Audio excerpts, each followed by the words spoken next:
and in the Gynae Oncology unit. I actually currently work as the unit head for the Gynae Oncology unit. So today, we'll be talking about grant writing for researchers. Then we'll try as much as possible to have a panoramic view on how to be able to navigate local and international funding landscape. So once again, let me thank Victoria for the invitation to share this, this presentation with all of you this afternoon. And I hope that you are going to go away with a lot of information that will be very useful to your career development going forward. So the goals of this session today is for us to be able to understand what the key component of a strong research grant proposal looks like. And also, we will try as much as possible to explore the existing local and international funding opportunities that are out there that you can key into to be able to fund your research idea, your research proposal effectively, so that you will be able to, generate knowledge that is useful to the health of members of your community. We're also going to be able to learn strategies to help us to improve our competitiveness in terms of grant application. We also discuss common challenges that we encounter when we apply for grants, and how do we overcome these challenges so that we'll be able to get the required grant. So then, of course, we're also going to be proposing some tips that are available for Nigerian and African-based researchers. So the whole essence of these presentation is to help us to be able to demystify grant writing process. And of course, it helps us to focus precisely on African and Nigerian-based researchers on how we can navigate these various grant opportunities and challenges that are inherent in them and how to overcome them. So before we go in depth into this presentation, I just want to, for those of you that probably have some knowledge about grant application, I want you to put in the chat box, which grant agencies do you know? Let us try and do that within the next 10 seconds. Let's see. Which grant agency do you know, or you know that somebody have applied to previously? Any idea? Any? UNAIDS. Okay, great. Any other one? You can put it in the chat room if that is what you are comfortable with. Okay, not seeing a lot of volunteers. Okay, somebody just said Global Fund. Yeah, Global Fund can give some grants. That's good. Any other one? Okay, so let's just go so that we don't, because of time. So these are all different, funding or grant agencies that are all over the world. And this is not a very exhaustive list. We see how some of our local funding agencies that are not represented on this list. But more importantly, you have some very, very, very popular, grant agency. The United States National Institute for Health is actually the biggest funder. Can we mute whoever that is so that we don't get distracted? Thank you. So, the National Institute of Health, NIH, is actually the biggest funder of scientific research all over the world. So we have the United Kingdom Research Institute of the Medical Research Council. We have EDCTP, which is the European and Developing Countries Trials Partnership, Clinical Trial Partnership. So we have WHO TDR, which is for, basically for training and research in developing countries. So, and of course, a whole lot of other funding agencies, Wellcome Trust, USAID, Bill and Melinda Gates Foundation, now Gates Foundation, the African Academy of Science. So we have various funding agencies. And of course, within Nigeria, we also have some other funding agencies like, Tech Fund, Challenge Nigeria Now, So various funding agencies, even within our, some kind of support for their faculties to be able to carry out some low level, not low level per se, but some small research endeavor. So what is a grant? A grant is a non-repayable fund or product disbursed or given by one party, often a government department like the NIH, like mentioned. We also have the TED Fund, in Nigeria, then of course, or corporation, foundation sometimes, like Conquer Cancer Foundation of the American Society of Clinical Oncology, which have been a beneficiary of their grant called the International Innovation Award, or even a trust to a recipient. So in this instance, the recipient is usually a non-profit entity, educational institution, business. Very, very rarely, such grant can also go to individual, but of course, in most instances, grant go to institution, not to an individual. Yes, we know that individual apply for this grant, but for this for the purpose of being able to manage that grant effectively, the grant is awarded to an institution where that particular applicant is domiciled. So I will quickly look at this slide to tell us what a grant is and what a grant is not. A grant, of course, is a subsidy that is given to a researcher. Usually you don't expect to pay back the grant, even though there's some string attached to getting a grant. You are not expected to pay back the grant, so it's not repayable. It is given under certain condition by the funding organization. And of course, those conditions have to be met, even before you are given the grant. It is a way to help you fund your activities. The activity may be research activity, it may be advocacy activity, because such activity fits into the funding entity policy. They usually have what we call the funding priority. So you have to understand the vision and mission of that particular granting agency for you to be able to key in. If your grant activity or your research activity is not keying into what the funding agency identified with, then of course you are not likely going to get that grant. You also need to understand that grant is not easy money. It's highly competitive. It is not something that should be given very easily.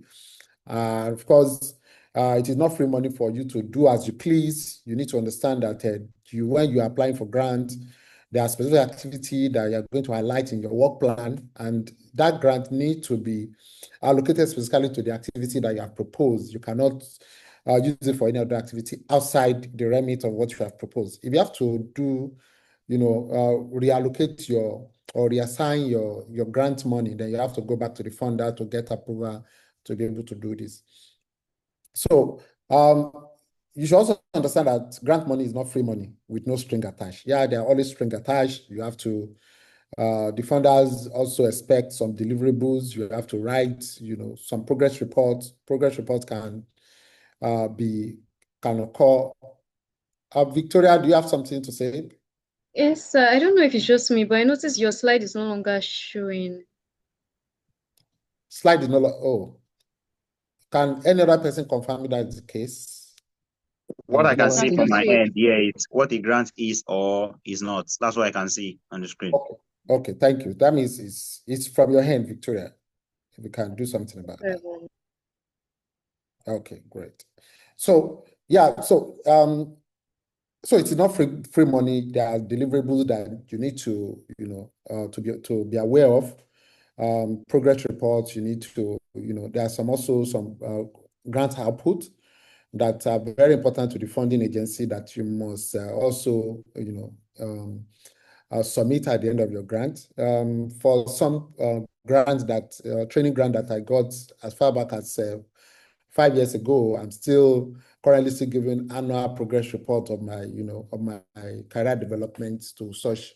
And that's because at the time of signing the agreement to receive that grant, those are the things that were highlighted. And of course, you are going to sign and accept the condition for awarding that particular grant.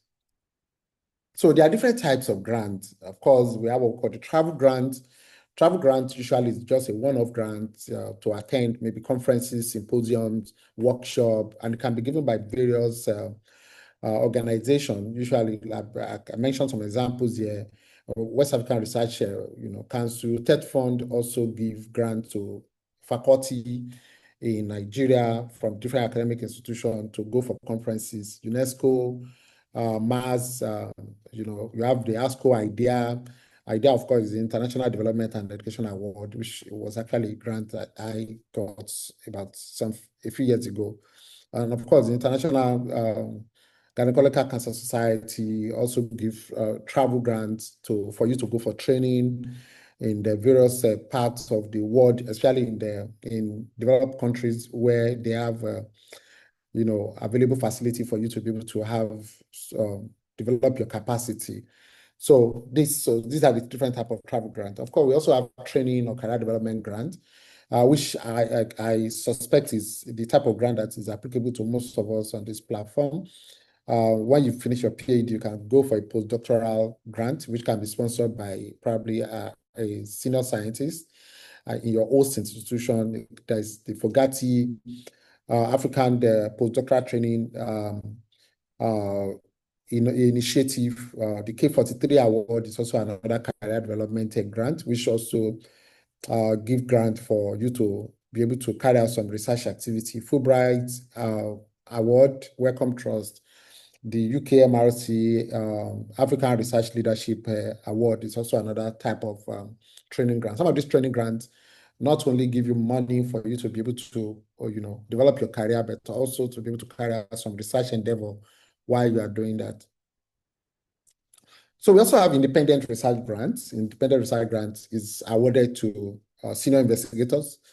The purpose of the independent research grant is not for you to be able to build your career. Of course, it's assumed that you have developed up to a stage where you can conduct some independent research activity, like the UNILAG Central Research Council Award, the NIH R Award series, like the R01, R03, R21, and so on. Then just to mention it briefly, we also have activity grant. Activity grant can help you to fund some advocacy activity. For instance, if you are trying to develop a guideline to try to get across to your state, to your policymaker in your country to develop a policy, and you can get a grant to be able to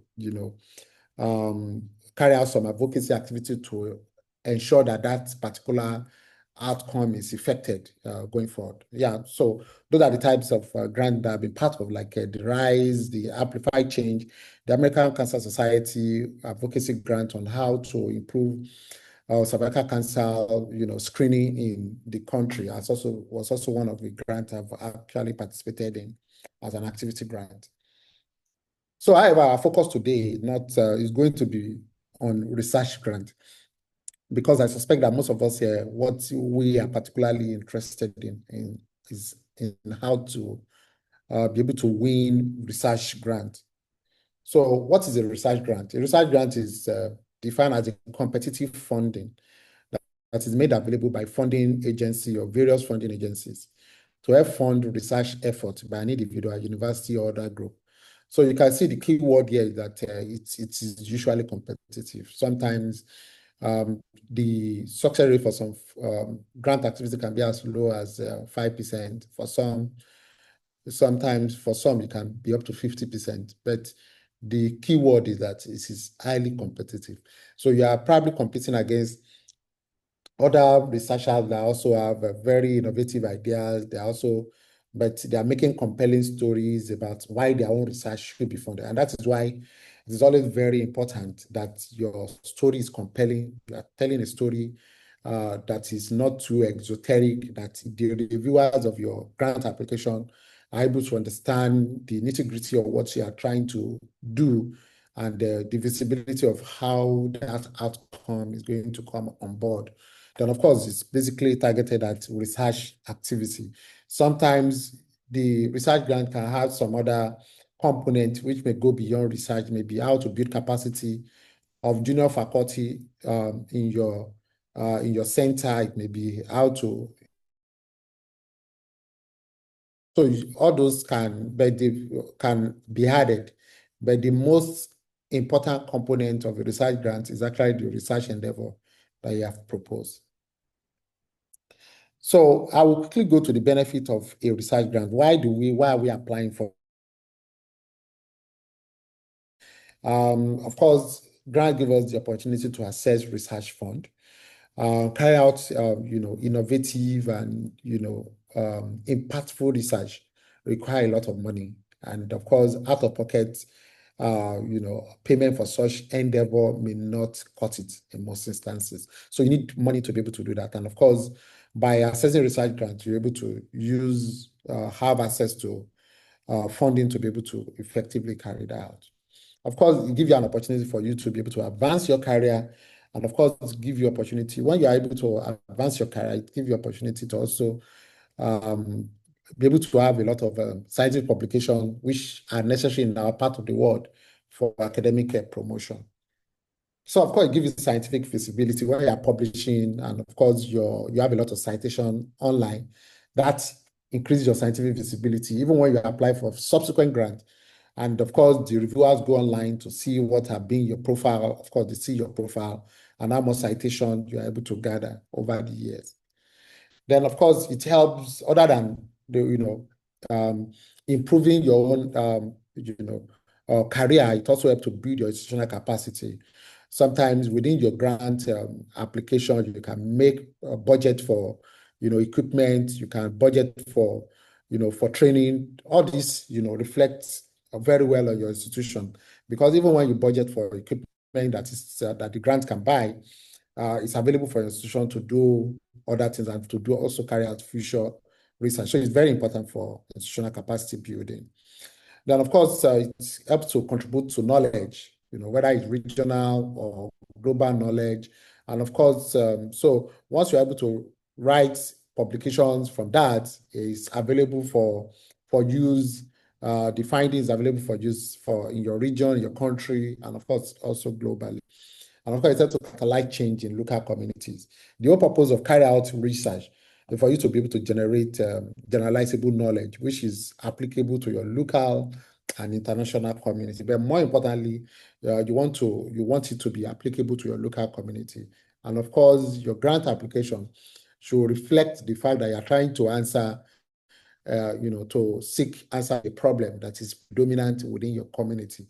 You don't want to go exoteric. In Nigeria, I'm not going to be conducting a research on cystic fibrosis because it's not a prevailing condition in my country. But it's acceptable for me to be carrying out a research on preeclampsia, a research on postpartum hemorrhage, because, on hypertension, because those are predominant disease conditions in my community that I'm trying to, seek answer to. So what are the common barriers for African researchers? Of course, extension Nigerian researchers. Of course, we have limited institutional support in terms of the fact that sometimes you need sufficient time for you to carry out this research endeavor. Such are not usually available within our local institution.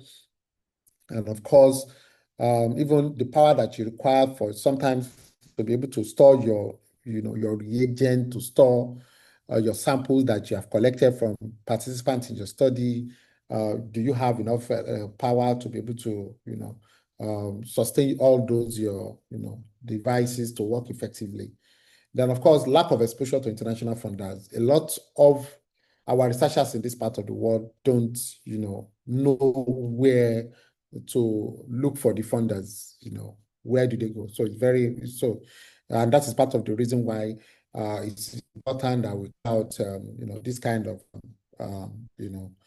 presentation. Of course, a lot of our researchers also have a lot of inexperience with competitive grant writing. What does it entail to write a competitive grant? What are the components? What do you need to do prior to even submitting your application?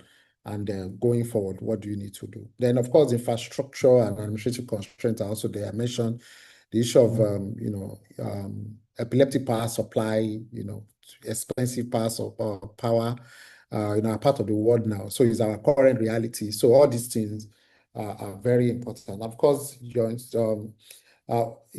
also insufficient administrative support. Most institutions in Nigeria don't even have a research management office because there are certain aspects of grant application that a researcher, a scientist alone cannot do. How prepare your budget? So you need the administrative support to be able to do that. Who submit your annual report or maybe 6 monthly report?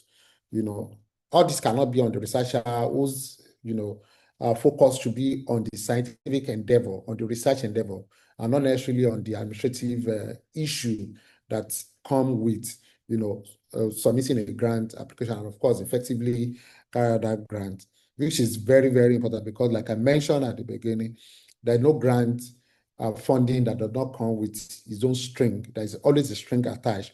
So you need to, and part of it is that you need to submit regular report to the funders. Then, of course, we have this false sense of belief in this part of the world that about not, the fact that we may not be able to get the funding. That, the funding is only for those that know the people that, that grant organization, that funding agency. So these passive bias also prevent us from being able to, apply for funding, which more often than not may not necessarily be so. So apart from the local organization, there are also international organizations that can also, where we can access funding support. So where are the various funding opportunities available? Of course, we have local funding agencies like I mentioned, government agencies like NRF, TED Fund.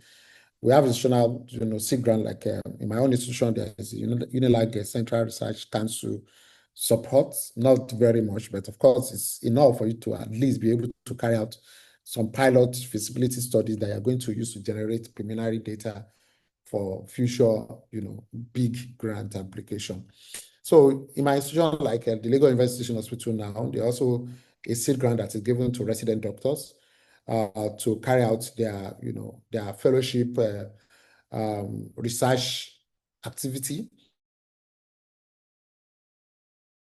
which recently came aboard last year, are already awarding, their first grant in 2025. And of course, fortunately, we're also lucky to be part of the beneficiary of that first grant endeavor. So, of course, we also have international grants, which some of you may know, some may not know. NIH, Forgotten International Center, Wellcome Trust, Gates Foundation, Cures Within Research School, African Academy of Sciences, Horizon Europe, EDCTP, USAID, and of course, TDR in WHO. So let's quickly see what our response to this will be. I want us to be able to put it in the chat box. Have you ever applied for a research grant before? So you can pick any, just whether A, B, or C, or in this of these options, and put it in the chat box.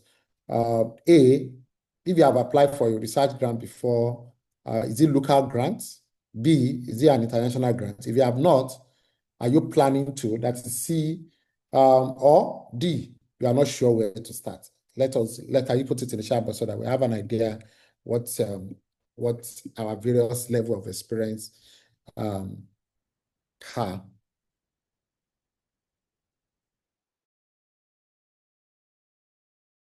Great. Yes, I have very few people that have applied for research grant internationally before. So majority of us are not sure where to start. So this is a very important. That means this particular presentation is quite germane and applicable to most of the people on this platform. Thank you. So now let's quickly look at the key elements of a research grant call. So research grant call is usually called a funding opportunity announcement. So every grant agency have their the timing of their grant call, which is usually made known to individuals, to scientists all over the world for them to apply for that particular grant. And this specifies a lot of activities. Some of these the criteria that are, or the element that are specified within this funding opportunity announcement will be the eligible organization. So you need to be very sure that you are eligible to be able to apply for this based on the different criteria that are pre-specified by these various grant organizations. But this is just the type of criteria that's specified, and for each of these funding agencies, it may differ from one funder to another. But this is just to show us what can be the type of component or the key element of that research grant funding opportunity announcement. So what type of institution can apply? So if you are not, if they specify that you have to be in institution, university, NGO, or research centers, then of course, if you are not, then of course you shouldn't bother yourself applying for such grant. The eligible countries, if it is only restricted to African countries and you're not in Africa, then of course you shouldn't apply. If you're restricted to US-based applicants and you are based in African countries, then of course you shouldn't apply. Then of course they sometimes also emphasize on the need for a collaborative project. That means you need to have a collaborator. Probably if you are doing like a South-South partnership, you need to have a collaborator in another African country or in another low middle income country, or you have a North-South collaboration, then of course you need to have a collaborator whether in the US or the UK. So if you don't have access to such type of a partnership, then of course that grant application may not be appropriate for you. Then of course you also need to understand their funding rate. What percentage of the project budget with the funder cover? Are they going to cover 100% of your research endeavor? Do they encourage that you should have co-funding or cost-sharing? So if they encourage this, and you know that the particular that particular grant has a cap, probably a cap of $100,000, and your research endeavor, you require up to, let's say, $150,000. You know that that particular grant alone cannot fund your research endeavor. So you need to be able to have, put a plan in place to tell them that, oh, I'm going to get this additional 50,000 to cover the entire cost from this second organization. So it's always very important. But more often than not, the advice is that you should, manage your budget in such a way that it doesn't go beyond the funding cap that has been proposed by that particular funding agency. So, of course, you should also, most funders also specify the kind of activity that they want you to apply for. So what kind of project or research are they supporting? Is it implementation side? Is it capacity building? Is it clinical trial? If they are not supporting clinical trial, please don't propose clinical trial. If there is no opportunity for you to put in place capacity building activity within the grant call, please don't propose that you want to build capacity, research capacity or whatever. Then, of course, you also need to understand what type of costs can that grant cover. For instance, do they not cover personnel costs? If they are not covering personnel costs, then that means you're not going to propose salary for yourself. Then, of course, if they are not covering, are they covering publication fee? If they are not, then don't go and propose that you need certain amount of money for publication. So all these are very important for you to understand within the funding opportunity announcement. Then, of course, legal entities and conditions. So are there specific legal registrations or statutes that are required for institution?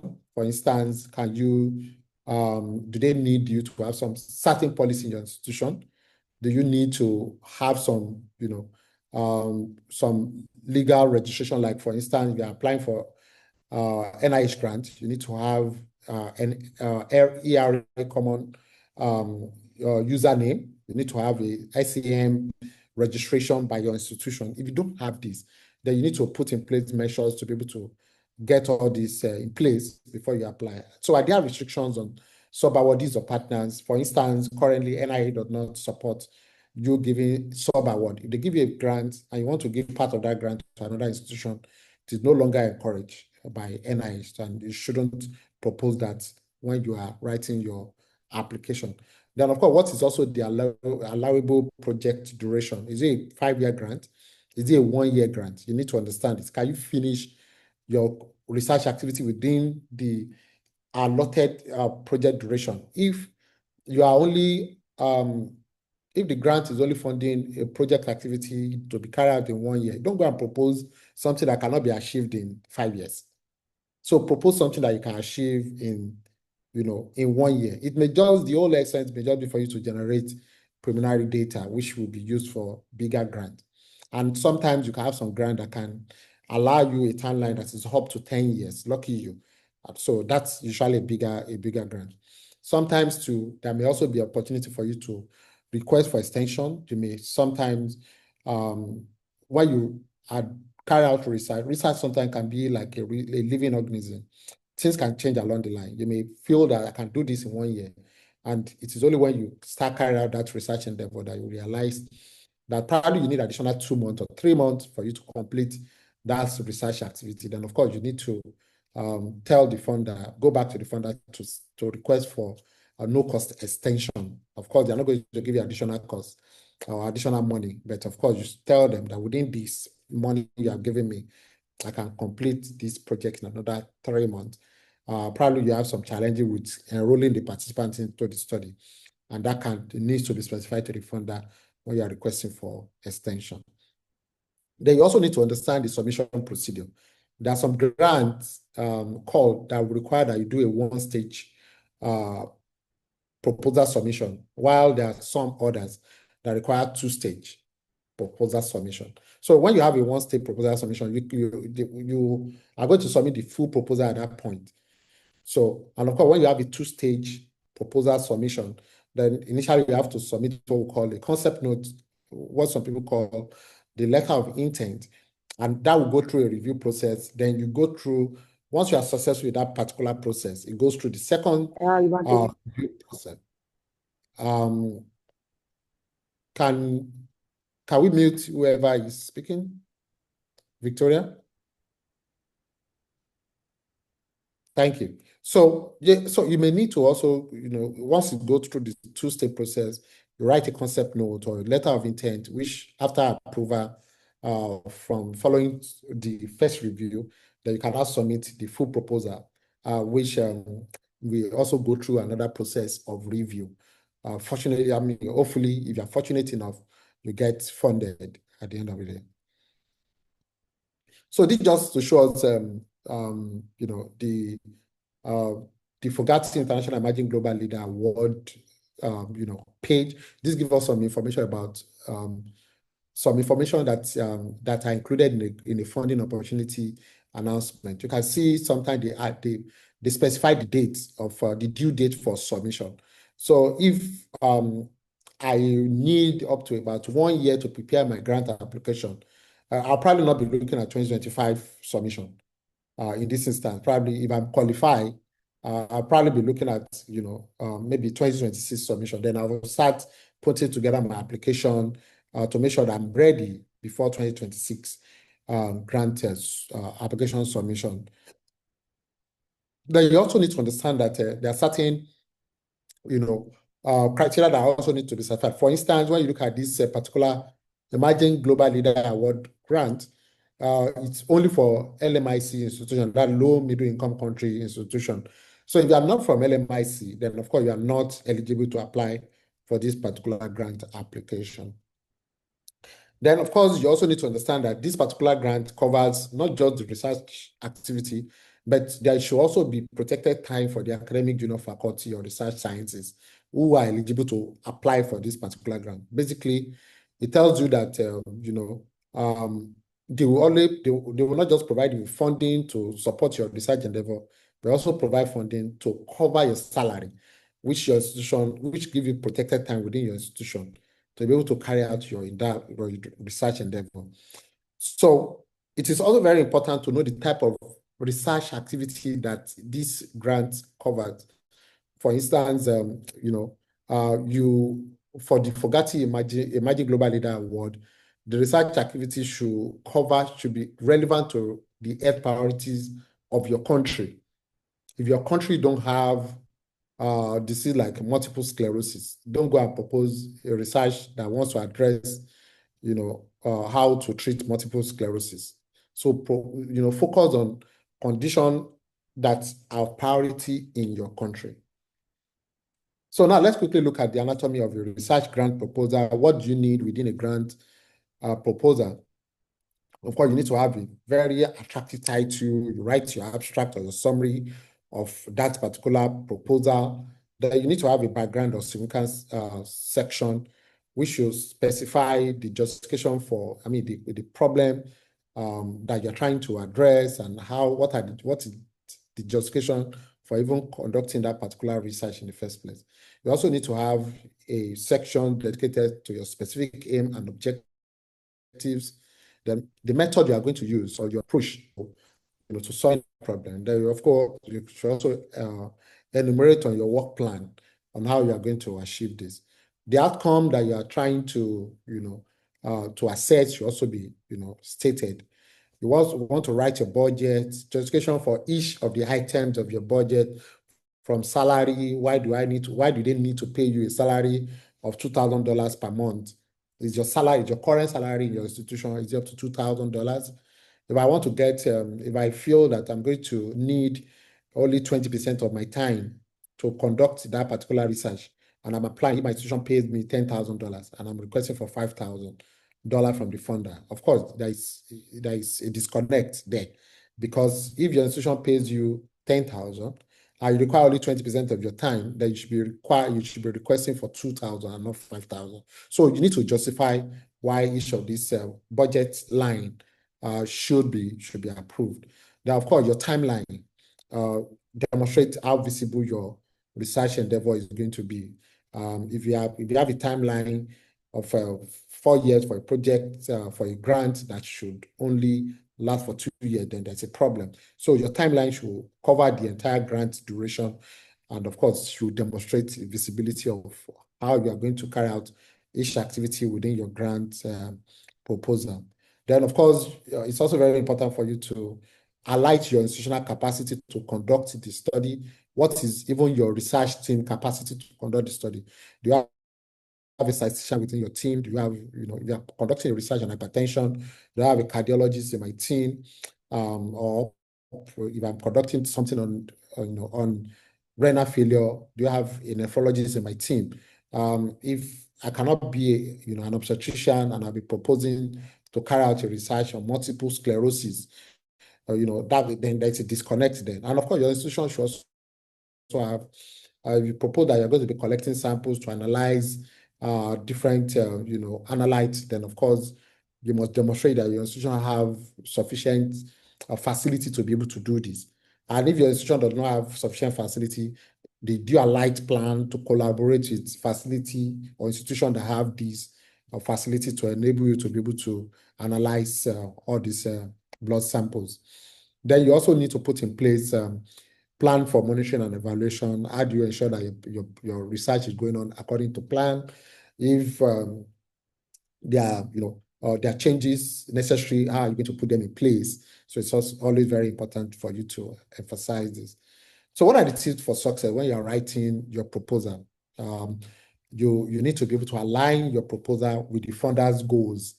Don't propose, for instance, we are currently about to start a new grant on repurposing of a drug that is already in existence for something else. We have a drug that is used for treating skin cancer, and we propose that we want to use the drug to treat cervical intraepithelial neoplasia. And that is because the funder's goal is for you to be able to present a proposal for repurposing of an existing drug. Repurposing means this drug is already for this indication. I want to see whether it can be used for another indication that is a priority to my community. Cervical cancer is a disease, a high burden disease in my community, in my country. So if I'm trying to, use a drug that's already in place, I'm not going to start developing the drug from the beginning, a new drug from the beginning, which might take about 20 years to do. So I'm just saying, okay, fine, there's a drug that's already in existence. I want to use it for this particular purpose also. And of course, that is their own priority in terms of using already existing drug to treat, other disease condition. So you are not going to propose a drug that is, not known or that does not have any approval for use for that particular, project.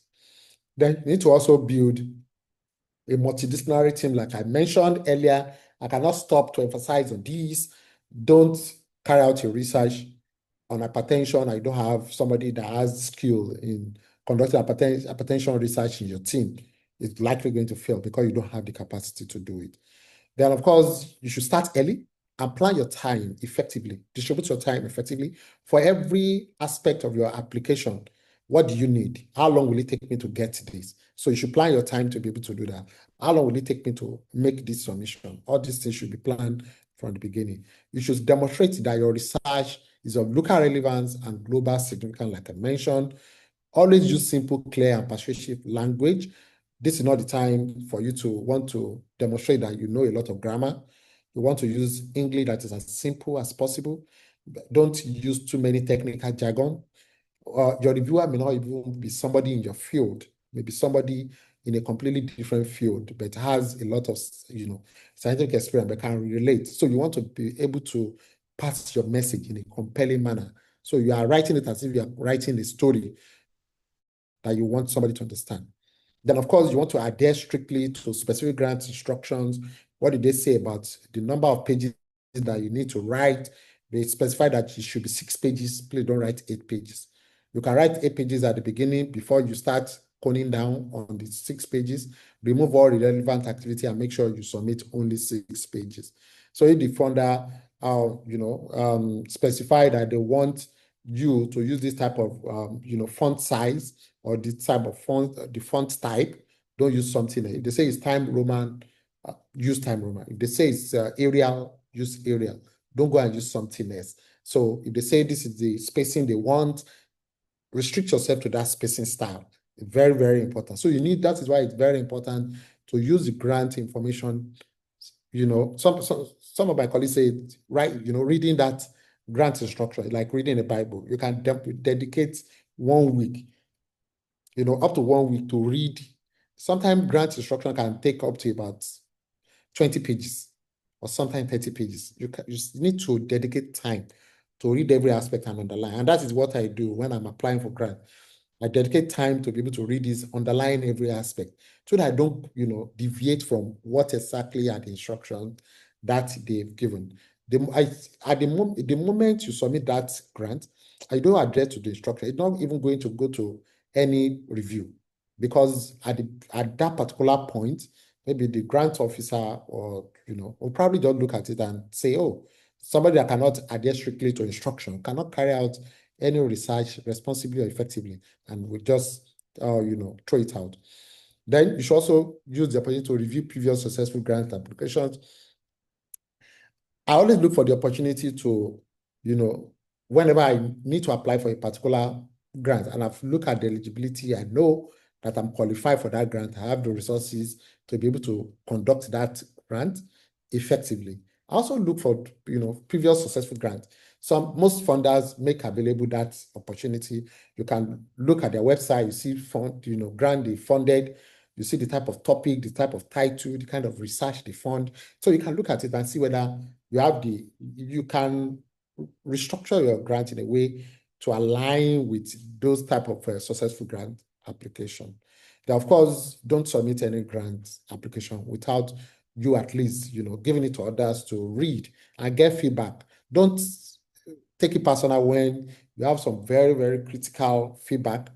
Take it in good stride, and of course, use that information to improve on your grant. Sometimes, there are some of my students that I give, some of my grant application to, and you can be surprised the kind of information that they will give you based on their level of experience. And those information, can be very, very critical to how successful your grant application can be. So let's quickly look at this poll question. Don't let me give it away. So which of these is the most important component of a funding opportunity announcement? So if you have a funding opportunity announcement, can you put it in the chat box what you think is the most important component of a funding opportunity announcement from what we have discussed so far? Okay, so I'm getting some very good answer. Okay, somebody said we already know the answer. Okay, that's good. So I give that away. Okay, that's fine. That's fine. Okay, so the most important, the answer is that you must understand the funder's goal. Before you even do anything, you need to go what do they want? So you need to understand their vision, their mission, what kind of research do they fund? So they highlight that at the beginning, and you need to read that and, write your proposal in a way to align with that particular goals and priorities. So now, in a nutshell, basically what you do when you want to start your grant application is for you to be able to have the basic knowledge of the grant landscape. Where do I need to get the funding? Is it a local funding opportunity I need? Is it international? How much money do I need? You want to take everything into consideration. So after that, you want to also search databases based on keywords. Am I trying to do something on preeclampsia? Am I trying to do something on obstetric hemorrhage? So these funders, who are the funders that can give me money for this particular research endeavor? Then, of course, you also want to check the cost scope and expected impact. What impact are they expecting your research activity to have? Then you want to check the grant criteria, look at the funders' priority, look at the rules and regulation. What is the page number that is acceptable for your significant page, your specific end page? What number of pages are you required to dedicate for your method page? So all these things needs to be highlighted. Then of course you want to assess visibility. How visible is it for you to conduct the research? If that particular grant required that you put in 75% of time, like in the case of K43 grant, and your institution can never give you 75% of time, don't go and apply for that grant, because you need 75% of time to be able to not just carry out the research endeavor, but for your training activity that is part of the proposal for that particular grant. You also need to be sure, does your institution have the capacity to be able to analyze the samples you are collecting? They don't have, do you have it in your plan to be able to involve other institutions? If you don't know that this grant needs to be conducted in 1 year and your own research endeavor can't be completed in 3 years, please don't go and apply for that grant, because that grant has not provided you with enough time to be able to do that. So the most important, outcome is that you want to ensure that your research endeavor or your proposal, has the best match to what the grant funding opportunity announcement is specifying. So this presentation will not be complete if you don't mention the budgeting basic, because budget is actually a very critical aspect of your proposal, your grant application. So when you are writing your budget, very important that you are realistic, you are detailed, explain each component, each item of your budget in details, because very important that the funder understand what the money you are asking for, what are you going to use them for? And very important that you're detailed and you are realistic. If I know that you want to, there's a grant, I can only give, if the funder know they can only give you a grant of $10,000. I am proposing activity that is in the range of $100,000. Of course, the funder is not going to give you that money, because what you have proposed is not realistic based on the available funding. You should include direct and indirect costs. Indirect costs is actually the funding that go to your institution for them to be able to give you the required support. We usually call it the F&A, finance and administration cost, which should go to your institution. You also need to understand what the funders, indirect cost is capped at. If the funder can only give 10% indirect costs, please don't go and propose an indirect cost of 25%.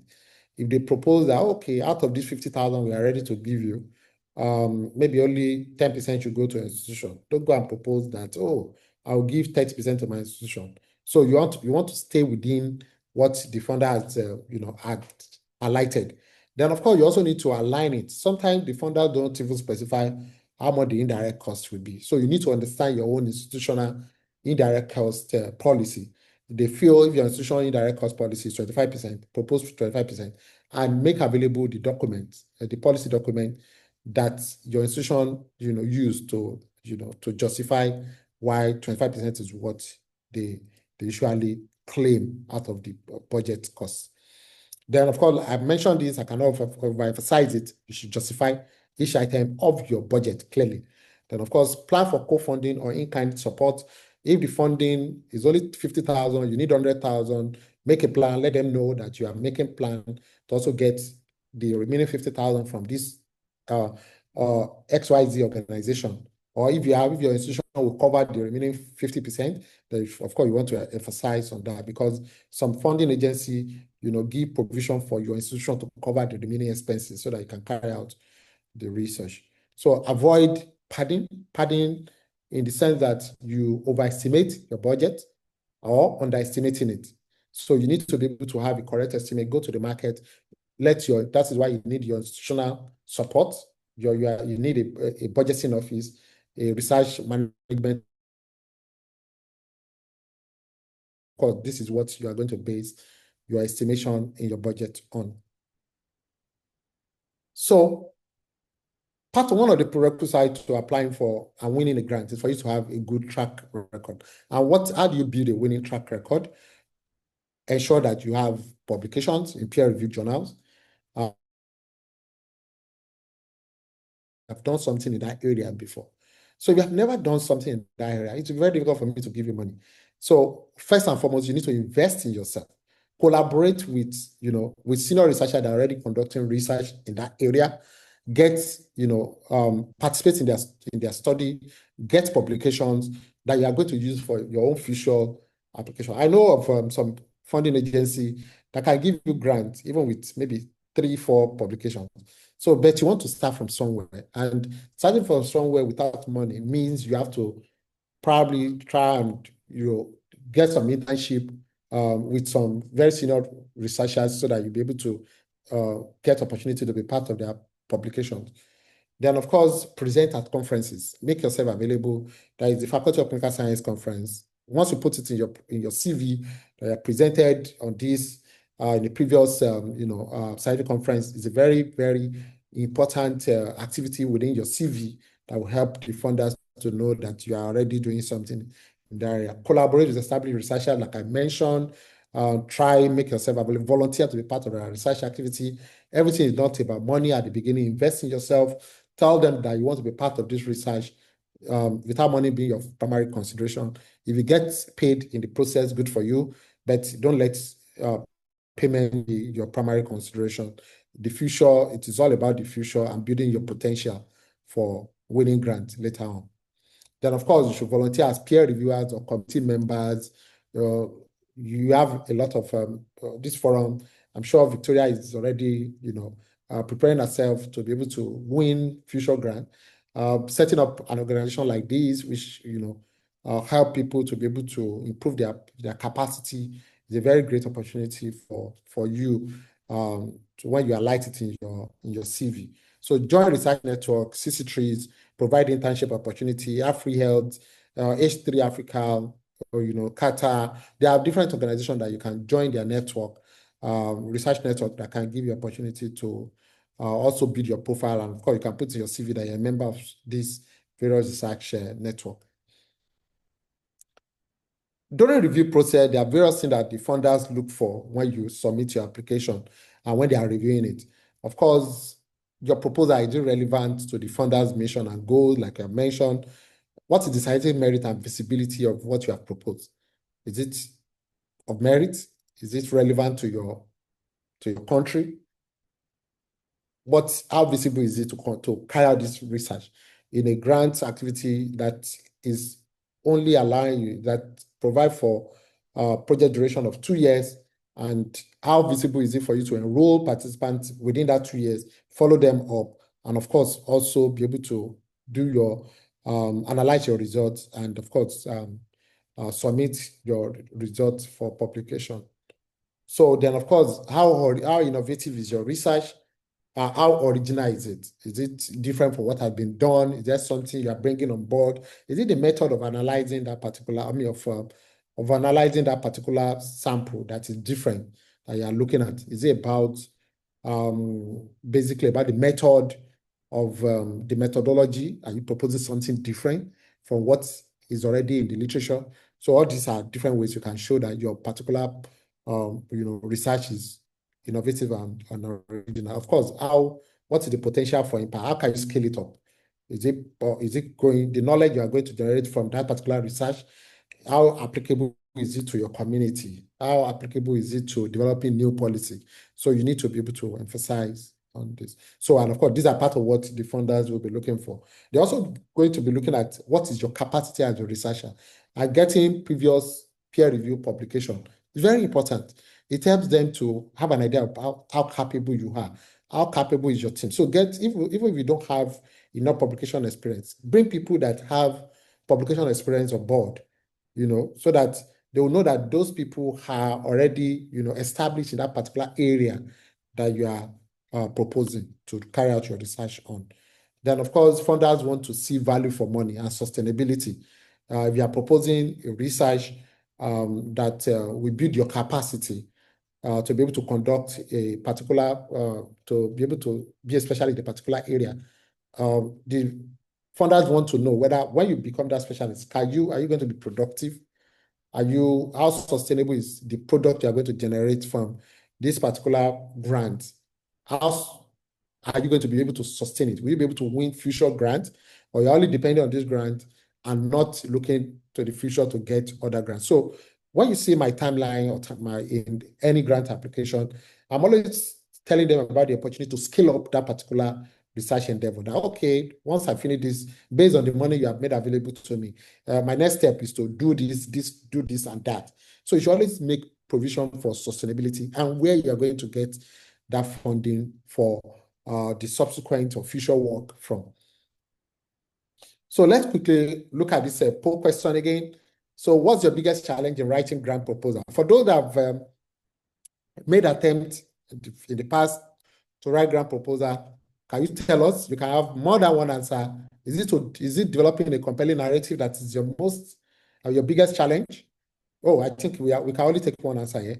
Is it crafting the budget? Is it meeting deadlines?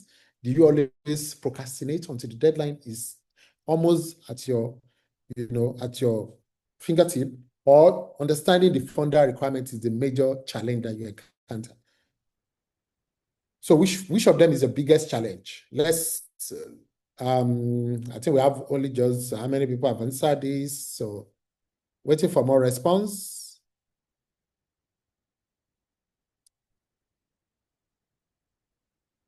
Oh, somebody said, we are students, we try to make school the priority. So we've not been applying. Yes, maybe that's another option that we're going to put in place going forward.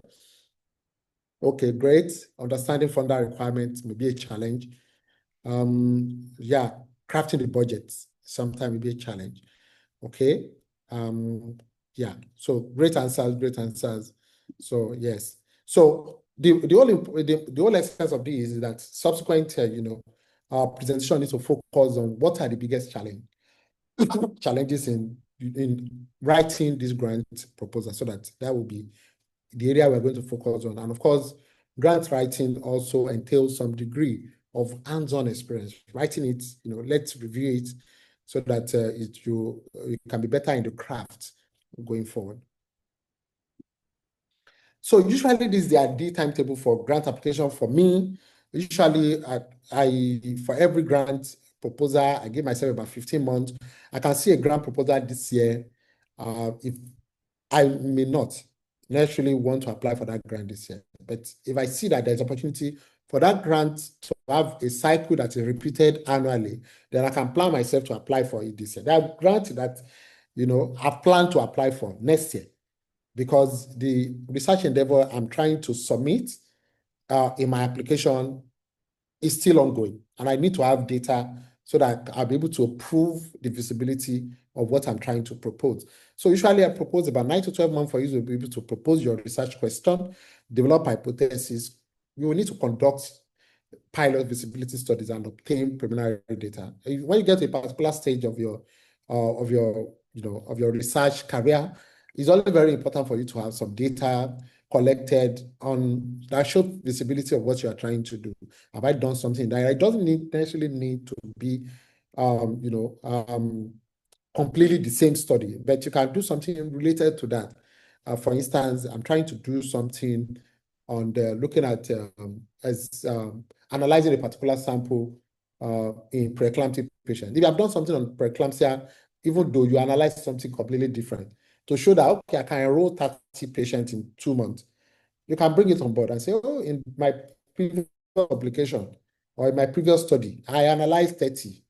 in 2 months. This time around, I'm proposing 5 months, and my sample size is 100. I can get 100 within this month, this 5 months I've proposed this time around. So it's just to show that you can carry out, that proposal effectively. Then, of course, you need about 1 to 3 months for you to be able to prepare the first draft of your proposal and obtain feedback from your collaborators. You need time for them to also review it effectively and give you feedback so that you can develop your, that proposal. So after doing that, you need about 1 to 2 months to read the grant instruction, the guideline, and follow them carefully. Then you also need to prepare your budget and obtain quotes for different items of your proposal. You need about 1 to 2 months to also develop the final draft of the proposal. You need to obtain additional documents from your collaborators, from your institution, from your mentors. If you are proposing a career development or a training grant, you need mentors, your mentor to also submit their CV so that you can show that you have people that can mentor you on that grant, or your collaborators who are going to be working with you so that the reviewers are also, have some knowledge about what do you call it, about their experience in relation to that particular research endeavor. Then, of course, you need about 1 week to submit and relax, submit the application and relax. If possible, you should go on vacation. So usually when I have a big grant, I submit. Once I submit that, for the next 2-3 days, I close my laptop. Sometimes you watch Netflix, relax. Sometimes you go out with friends to have drink, and so you relax. Give yourself a pat in the back. It doesn't matter whether that proposal, of course, you're going to put in a lot of your effort. It doesn't matter whether you win it at the end of the day or not. So, but the most important thing is that you have taken that very, very critical step of submitting a grant application. It is only somebody that submits a grant application that can win a grant. So, what if your funding application failed, which is a very, very, very big possibility? I can tell you, the more you gather enough experience, the less likely you are going to fail with your application. But at the beginning, you are going to have a lot of, failed funding application. So of course, at this stage, I see on the average, at least I can tell you, I can have about 3, 4, 5 funding applications that fail every year. Because the more applications you throw out there, the more likely you are going to have some failed one. You are going to have the successful one. At the beginning, my success rate was still about maybe about 5-10%. But as I progressed in my career, I've started understanding the funding landscape, the funding, guideline, and how to put in the best proposal. I move up to about 50%. So if I submit 10 applications in a year, I'm only expecting that, okay, maybe even with all the experience, that maybe only about 5 will be successful. I am going to have another 5. So if I've not met up with that 5 every year, so I don't feel bad. So, but what if you have a failed funding application? What do you do next? Always understand that persistence is the key. If you have submitted an application, you've within your mind that this is a very strong application. Even if you are not successful at the end of the day, you should persist. And how do you persist? Learn from the reviewer feedback. What did they say? What are they expecting you to do? I've submitted application in previous year. And of course, the reviewer, the funder this following year asked me, and of course, it wasn't successful. The following year, they asked me, that proposal that you submitted to us last year, the feedback we gave you, can you develop it or improve it based on the feedback and submit it back to us? So they reach out to you personally to do that. There are some agencies, some funding agencies that give you opportunity to submit the same proposal once they give you feedback up to 2 times afterwards so that you improve it. It's only when you submit it 2 or 3 times and it's not successful again that will ask you, maybe you should change your research idea because maybe it's not appealing to the funders or to the reviewer in any way. So the most important thing is that you want to learn from whatever the reviewer said and improve your application based on that. You want to revise and resubmit. Sometimes you want to diversify your funding targets. Why not look at another funder if this particular funding agency don't feel obliged or don't feel that what you have submitted is within their funding remit? Why don't you look at another funding agency that particular idea will resonate more with? Then don't take rejection personally. Yes, of course, it's a very difficult thing to tell anybody. Yeah, you feel bad when you get the response that, oh, we are sorry, this time around we have 1,000 applications. We're only going to fund, or 10%. Yours is not among. Yeah, you feel bad, but don't take it personally. Just close your laptop, get some period to rest. Don't think about it. When you are ready, look at the feedback, and of course, try as much as possible to improve your application based on the feedback that you have been given. There are some useful resources that can help you to be able to apply for grants.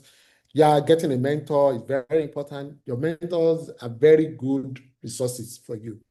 They've applied for grants, they've won grant, they've submitted failed application, they've have successful application. Reach out to them, let them guide you. The journey that can take 10 years with a mentor in place that is ready to guide you along can take just 2 years. So make use of your mentor. They're the biggest resources that you can ever have. Then collaborators too, that usually established collaborators. You should always make sure that you have people that can cover your area of strength, that can provide you with resources. Where do I apply for grant? They can give you that opportunity. So make use of them.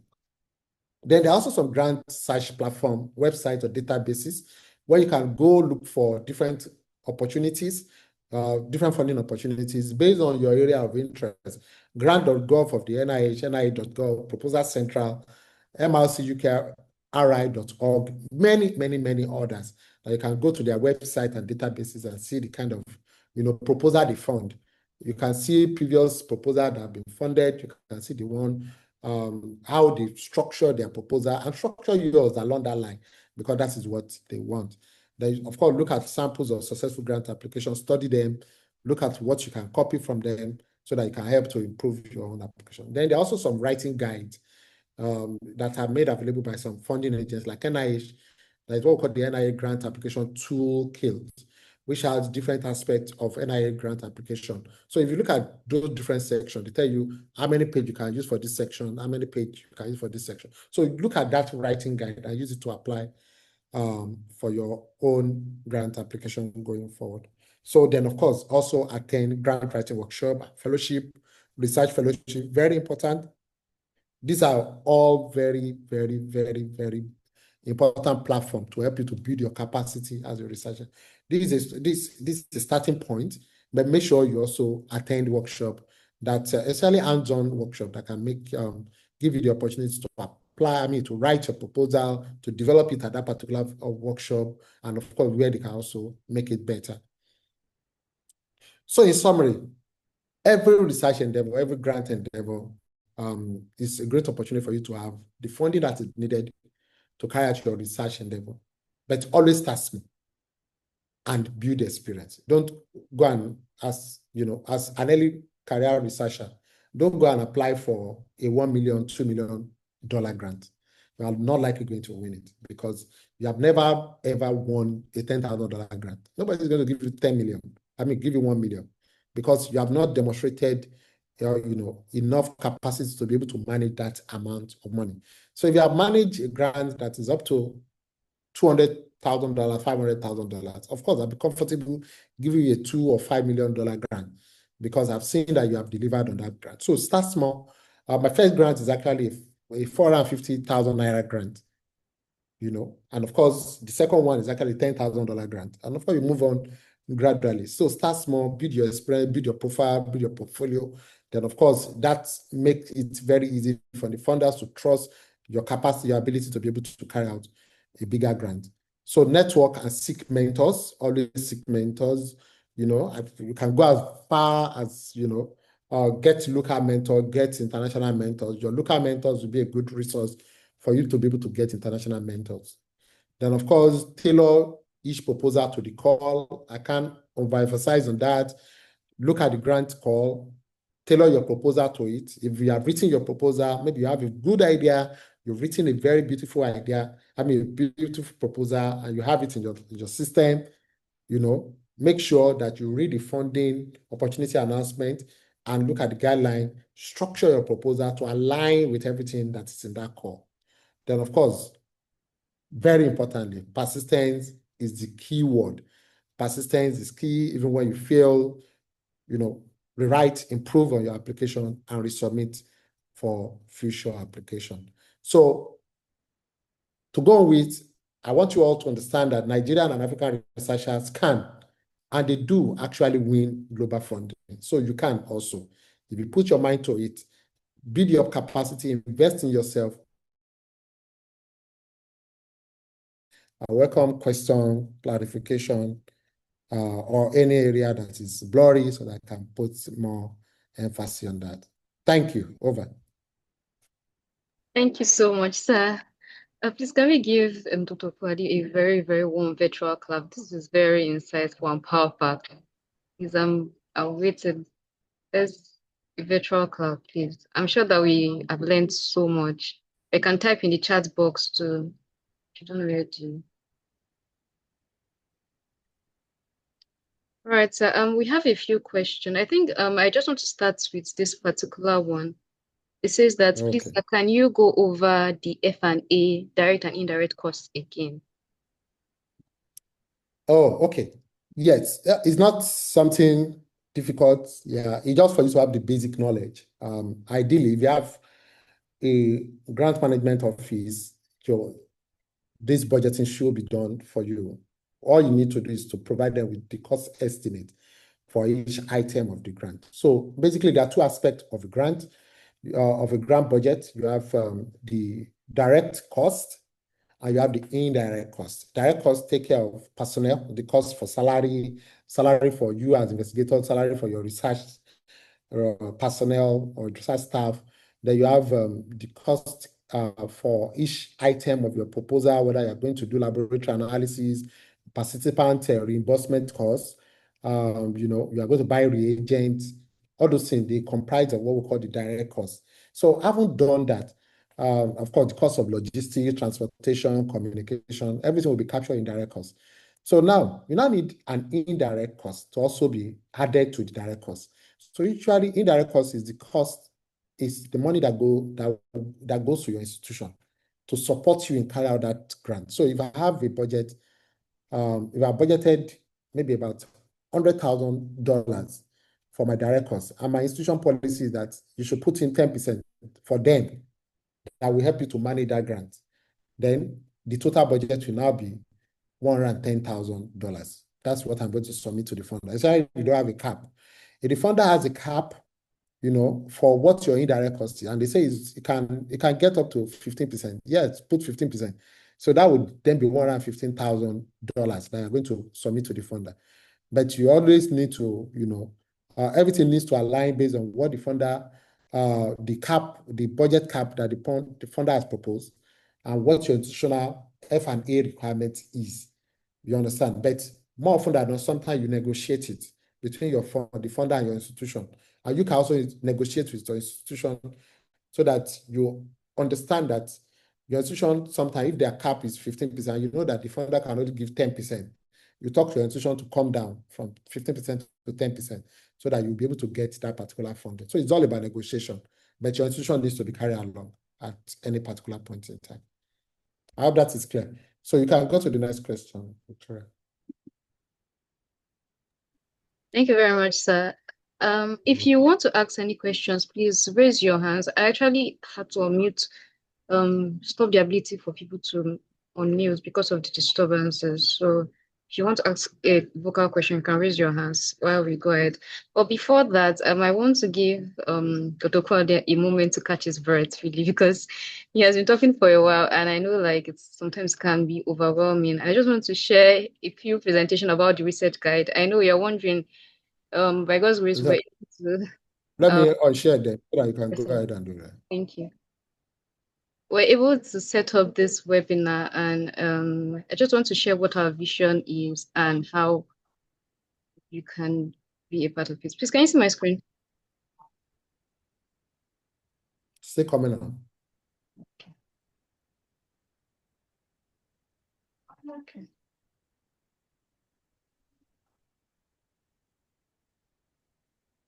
No, this is first. Okay. I just want to know, can you see my screen? I think so. Yes, yes. Go ahead. All right. So this is just for quick laughs. For my business, we are a very casual business, and we like to add humor to research process, because I feel like sometimes people feel like research can be very stiff. I don't think so. I think it's something can be very fun. So I hope you enjoy this joke. Okay. Um.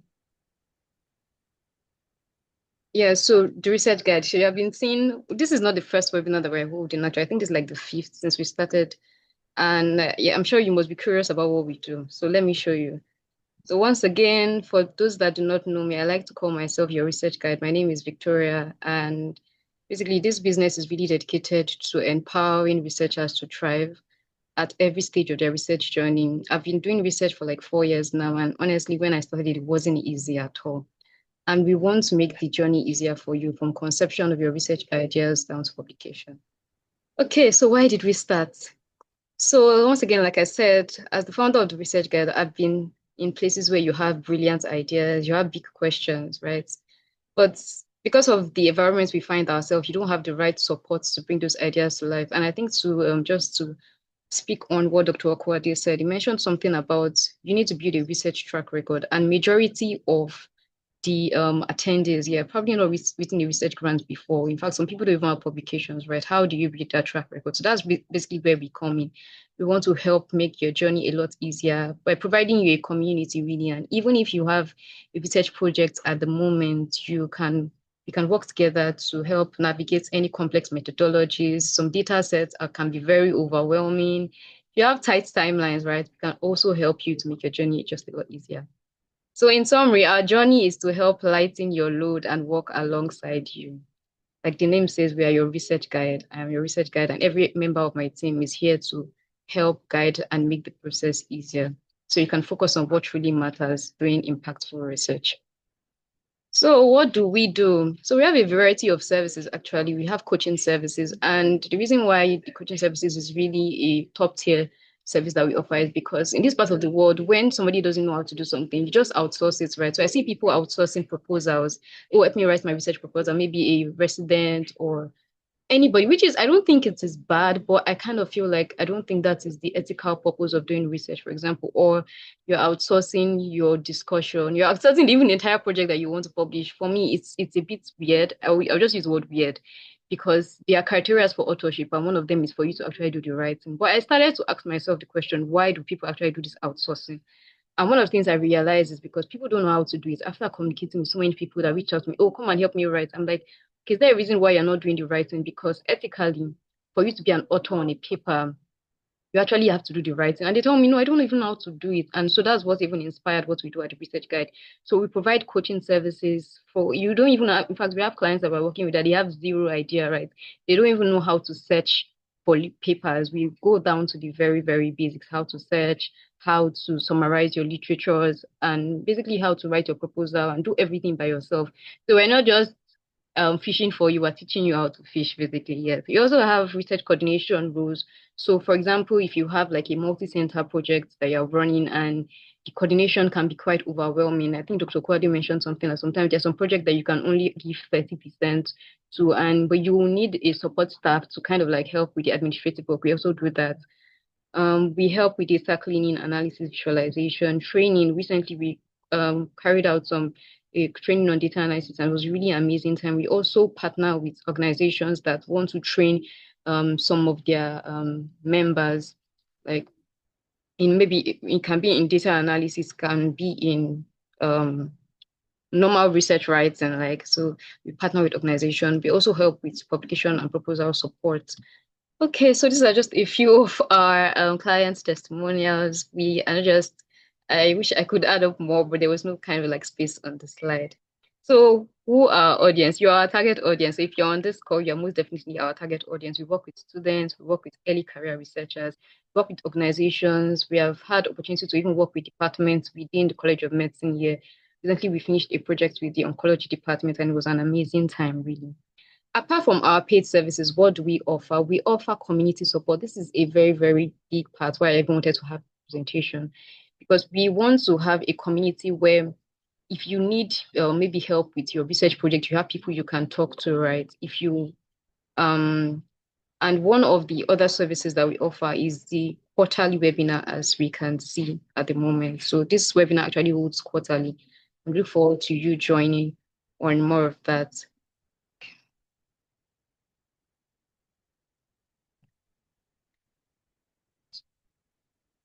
So yeah, this is basically the end of the presentation. You can contact us for these and follow us on our social media page. And I just want to say thank you so much for your attention and for joining this webinar. So we'll move on quickly to the Q&A session.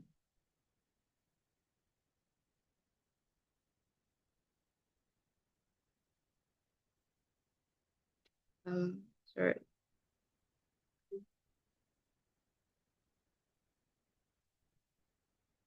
So thank you, sir. We'll just quickly go ahead with the Q&A question. So if you have, you're welcome. I'm thinking. If you have any questions apart from the one, I think somebody already sent a question earlier. Feel free to send in more. So, sir, are you in a good place for us to go ahead now? Yeah, you can, no problem. All right, sir. Thank you. So the first question here says, how do you reduce your chances of getting does this reduce your chances of getting a grant if your budget is less than the awarded amount for the grant? No, the truth is it doesn't reduce your chances. The most important thing is you also want to maximize the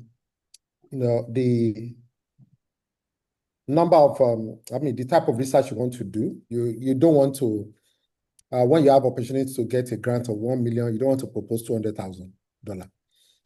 And also, you can, if you want, if your research activities we only require 200,000. Yes, why not?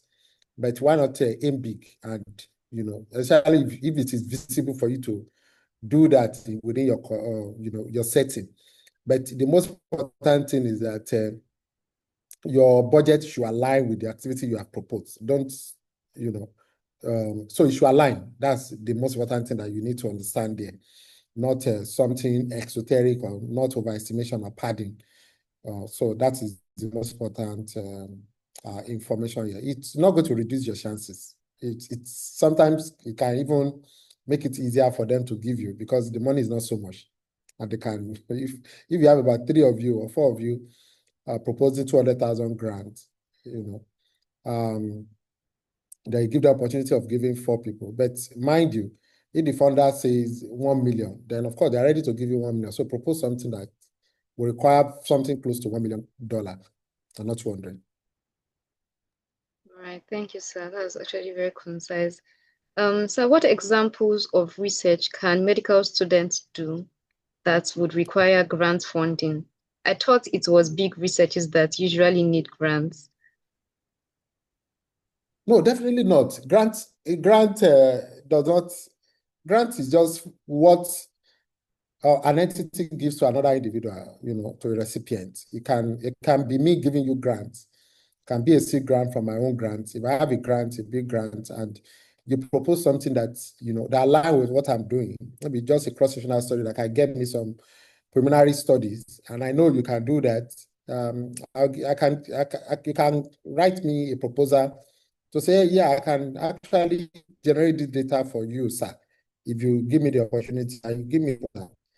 Then I can fund it based on the funding available to me. It may be 1 million naira, it may be 2 million naira, So it doesn't matter whether it's Dr. Kwade giving Victoria, grant, so far as you use it for the endeavor that you have proposed to me that you want to do. Or it can be a big organization like a foundation that can give up to 5 million, 6 million, sometimes 10 million. So it depends on which organization you apply to or which individual you apply to once they make the call available.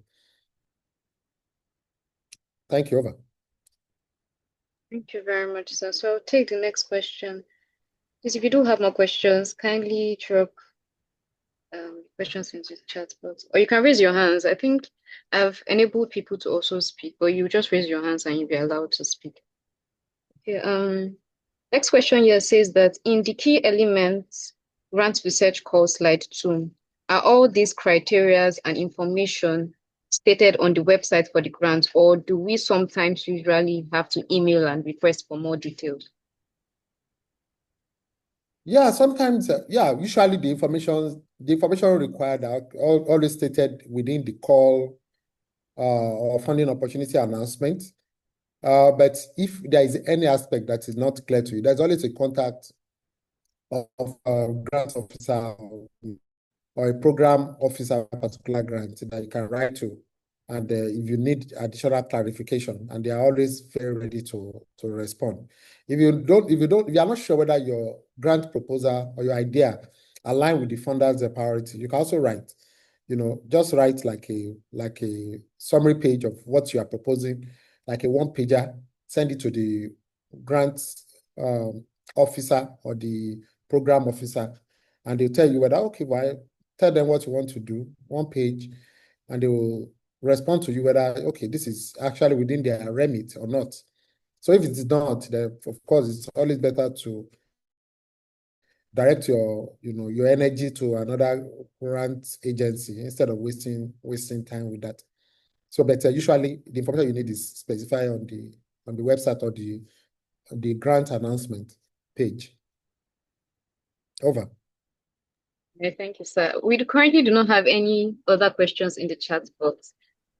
But I just want to give opportunity. If you have a question and you want to ask personally, I think this is your chance.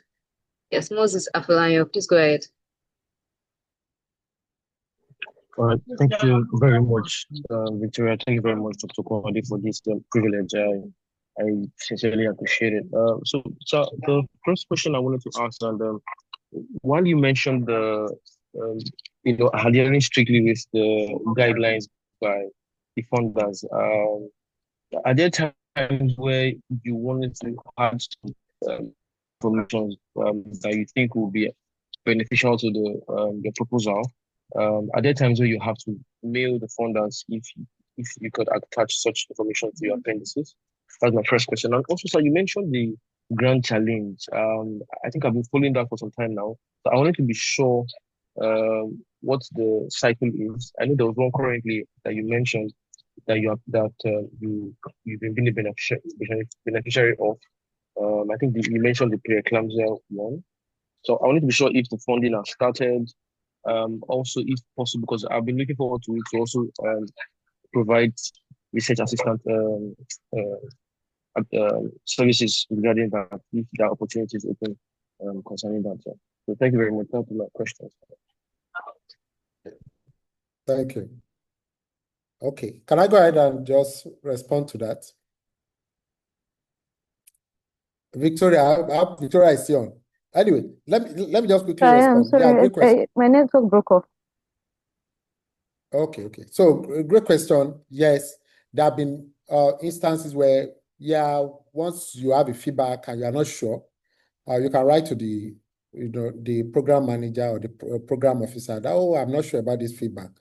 Can you provide me with additional insights so that I can understand what is required to make that proposal fundable? So that opportunity is always there. I haven't really had any opportunity of or any reason to write at the point of write to the contact person or the program manager at the beginning, at the point of writing my application, because I always read the funding opportunity announcement extensively. So I understand the nitty-gritty, look at the keywords that I highlighted there, and I follow them strictly. The most important thing is follow them strictly. Don't think you have something that you want to add that the funder didn't specify in the FOA. Don't always restrict yourself to what is being required of you.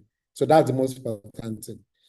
About Grant Challenge. Yes, the Grant Challenge Nigeria is what is out. Grant Challenge Nigeria is only about talking about maternal and newborn health research, and that is the one that is that the list of funders have been released.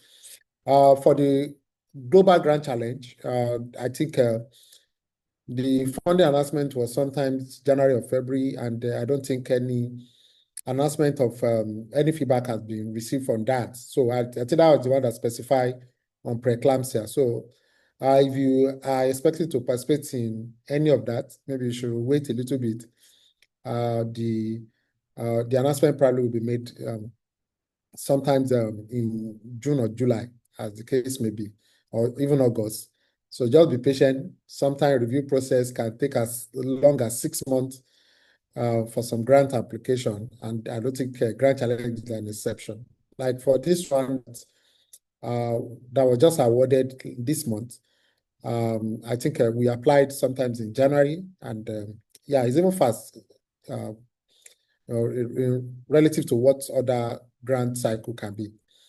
So yes, but most of these grants, they always have annual cycle, and you have opportunity of applying. Even if you are not successful this year, or you don't have sufficient time at your disposal, you can wait for next year and apply. But put your application together, cross the T's, dot the I's, get all the necessary collaborators that can improve your competitiveness, so that next year that you can put in a very, very, very strong application. So thank you. Next question. I think somebody raising Yes, hand. Ada, please, you have the floor. Thank you very much. Chief, thank you so much for this wonderful lecture. I really wish we can get a recording because it was very, very useful for me. So I applied for a grant earlier this year or sometime last year, and I was denied. And one of the issues I had when applying, which I knew was going to be an issue, that they wanted somebody who graduated in the last 10 years from medical school, and I graduated so many years before then. And then the other thing was that the grant was like, I've never gotten a grant before, and then the amount was way beyond what I actually needed. Now, they sent me a mail a few weeks ago and said that they have reviewed the grant again and they consider me eligible. So I'm just wondering, how to go from here. Your lecture talked about scalability. So the issue of budgeting is something that I can work on and look at the chances of scaling up to what they are offering. But then I'm just wondering how I'll go around it, because the grant has already closed and won't be open till next year. Okay, great question. Yeah, great question. Congratulations, at least for, it's the most important thing that that you need to understand is that even the courage to respond and submit application, that is something a lot of people still battle with, to even move, to take that step. And you have taken a very important step. And you see people that have very successful research, career, is actually the boldness to take that initial step, and you have done that. Yes, they said you are not eligible. Yes, being eligible does not necessarily mean they are going to give you the funding, but that's the first step. So what you now need to do is look at the budget that the budget that is allowable by the funder, restrict whatever you want to do within that budget. You can scale up on the research you want to do. Say, okay, fine, I'm going to do this as my specific aim. One, I'll propose another specific aim that will be a step further from that particular point where that particular initial proposal will stop. Now, okay, that at this point, I'm also going to do this as part of the, for instance, I applied for a particular grant where I stated I was going to, develop a prediction model. For instance, our grant challenge grant is actually to develop a prediction model. But we are not going to validate that model within this particular grant because it will require additional sample size to do that. The funding available can only help us to, give us enough money to develop the model. So I'm not going to propose that I'm going to validate with, additional 500 participants sample size to validate that model. So restrict yourself to what the budget can cover. Then, of course, if you are able to develop that model, then you can propose that, subsequently, the same grant can say, okay, when you finish that one, you've developed the model. I have developed this model. Can you give me additional money to validate it? And they will give you. So if your budget is still much lower than what is allowable, you can propose something that will be an addition to what you have initially proposed, so that your research can be more robust and can answer a lot of questions. Of course, not questions that will be competing with one another, but questions that can stand alone and can make and at the end of the day, you can generate, output that will be very useful to you, your community and the world. Thank you. Over. You're welcome. Next question. Next question, please, Yinka, you have the floor. All right. Thank you so much. Can I be heard? Am I audible, please? You're audible. Yes, you're All right. right. Okay, thank you so much to all the organizers for this impactful training. And thank you, sir, for answering my earlier questions, the ones that Dr. Victoria read out. So I just want to ask this final question.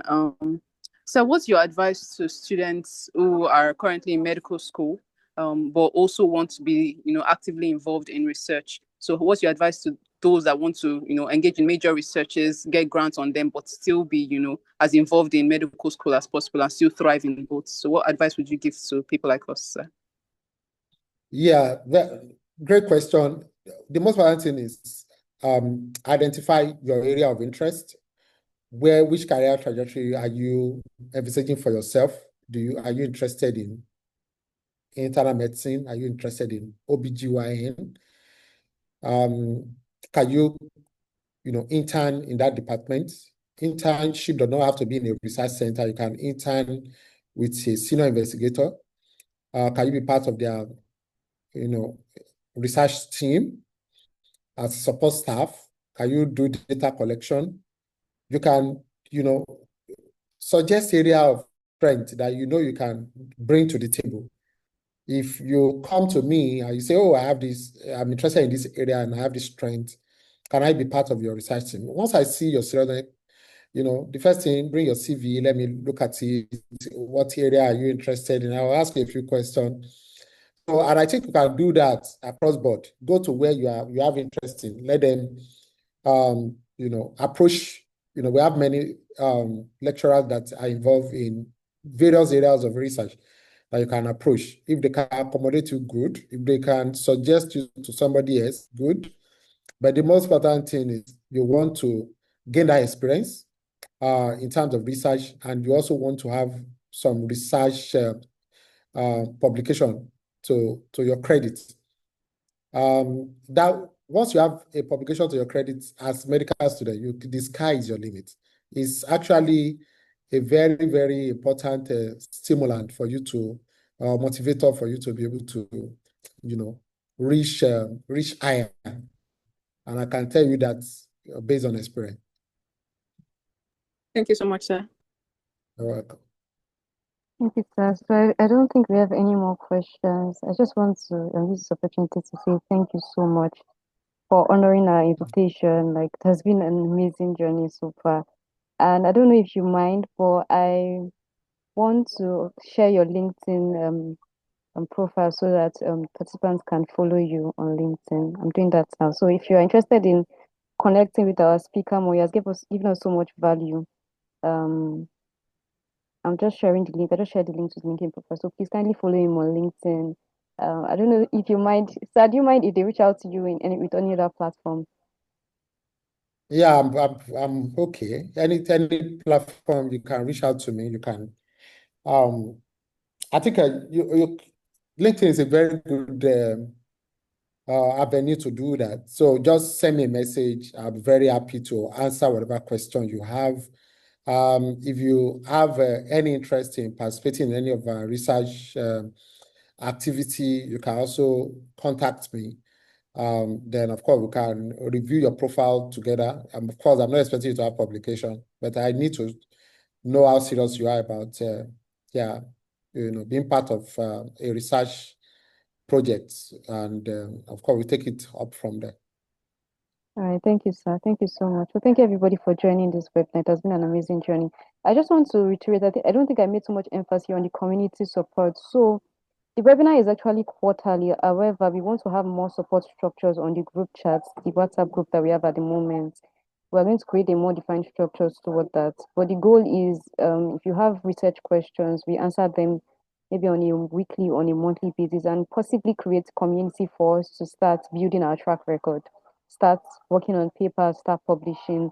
We can start small, like Dr. Okwade said. We don't have to start big, but the whole idea is that we are building a track record. So if you're interested in that, please engage us when we drop a few things on the group chat so that we can be encouraged to keep doing the good work that we are doing. Thank you so much, everybody, for joining this meeting, and have a good evening.